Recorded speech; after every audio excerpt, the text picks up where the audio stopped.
Grace and peace to you in the name of our Lord Jesus Christ, and good morning. My name is Greg, and I'm the pastor here at Salem First Presbyterian Church, and it is my joy to welcome you this morning, July the 14th, 2024. For those of you joining us online, we are thankful that you have found us today or whenever you might find this. For those of you joining us here in the building, we are thankful for you to be here. We are thankful for the opportunity to gather.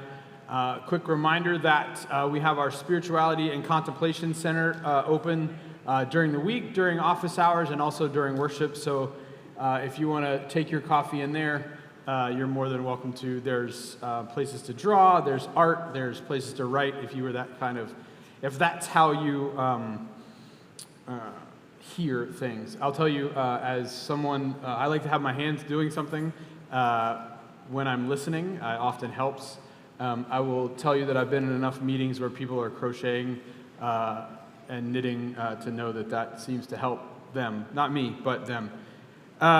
Salem First Presbyterian Church is a full inclusion community of ordinary people experiencing and embodying God's extraordinary love, even in the midst of wherever the heck we are in our country today. We believe that you have a place here. We believe that all of you is welcome here, your healed parts and your less healed parts.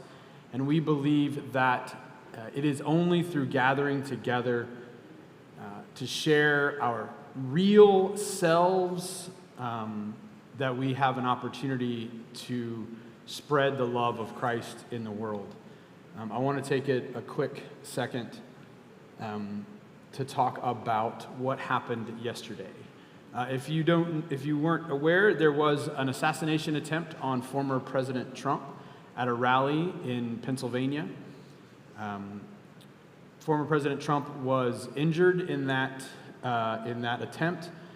Corey Comparatori, a 50-year-old firefighter, was killed. Thomas Matthew Crooks, 20-year-old, was the shooter and was also killed. There were two others critically wounded.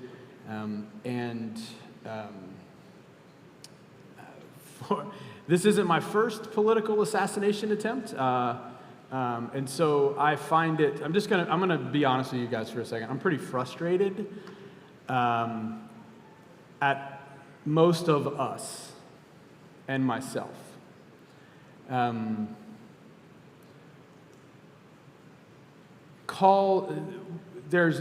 Everybody in the world has said political violence has no place, but our country is founded upon political violence. Political violence has been happening to non-white, non-straight, non-cis people for centuries. And for my entire life,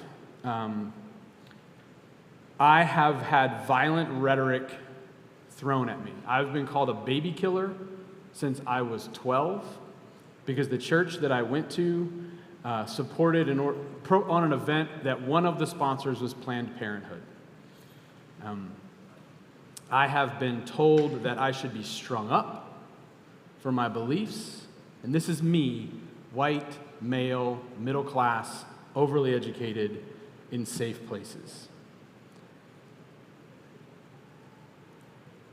For my entire political life, the life that I have had some knowledge of the political structure,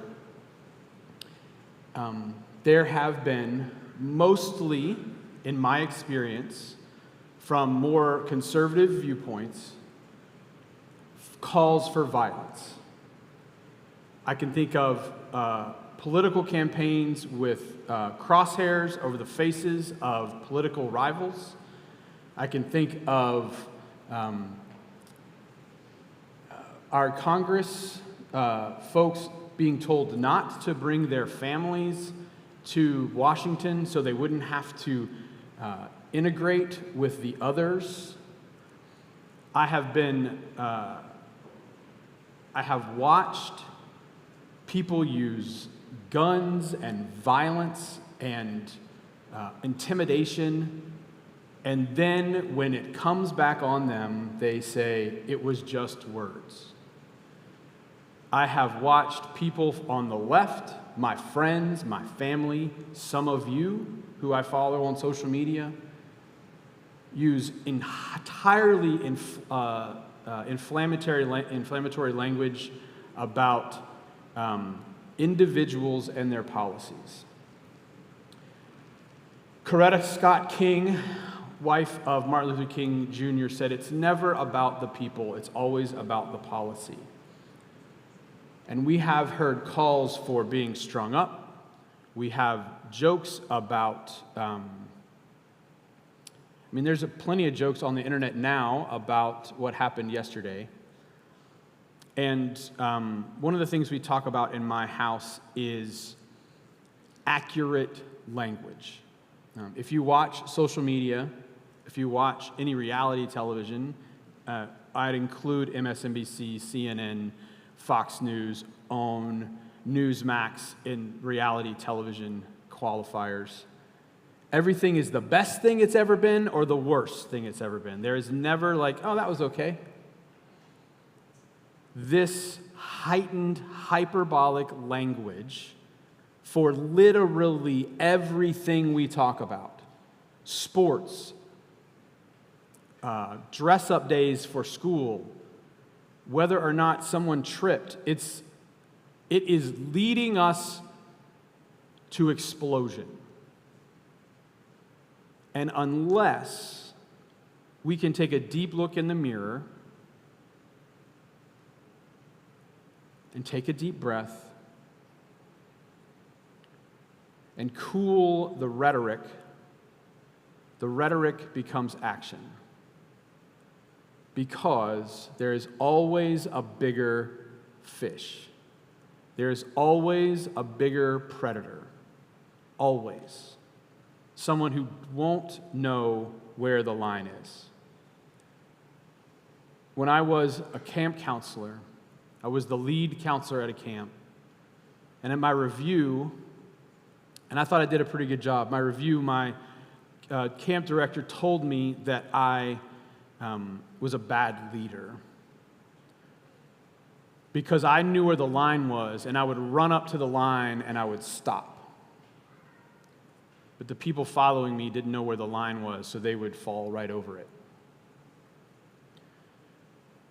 Friends, we are way past any line. And it is up to us to control ourselves, our church, our social media presence, our conversations with our neighbors, and to hold the line of humanity, even if someone else won't. Because if we continue to speak about one another, demonize one another, all we will ever see is demons. We will never see the love of Christ, the light of Christ that shines in every one of us. There's a reason that I didn't light this candle yet. This candle that we light every single time we gather to remind us that the light of Christ shines each and every one of us. Remind yourself of the light that shines in you. Maybe don't share that funny post when it comes across your stream.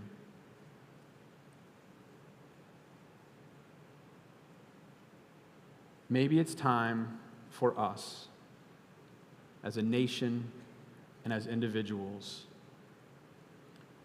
to take a deep look into ourselves and not start to point the fingers at others. And once we realize that we have been at least a piece of the problem, it allows us to help work towards solutions, to de-escalate rhetoric, to move towards a more just future with equity, with wholeness, and as for us, being led by the head of the church, who is Jesus Christ.